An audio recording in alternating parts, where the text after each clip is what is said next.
Hey guys, in this video, I will show you how to go ahead and create a BookBolt account. Really easy and simple. They also offer a 3-day free trial. You can just come here and click on start. Okay, this is the URL.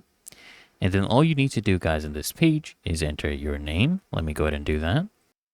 All right, so I enter my name, my email, password. Okay, make sure they match. Countries here. And all of this is optional. You don't have to. Make sure you toggle this check mark and go ahead and press on next. Okay. Now, they use Stripe as their payment processor. You can enter your card details. Okay. Don't worry. It's only used for account verification process. They will not charge you during your free trial. So let me go ahead and do this real quick. All right. There we go. I entered in my card details.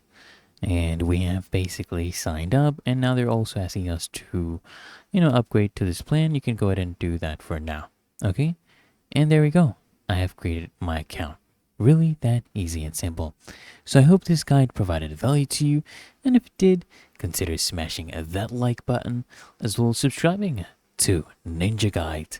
And I'll see you guys in the next one.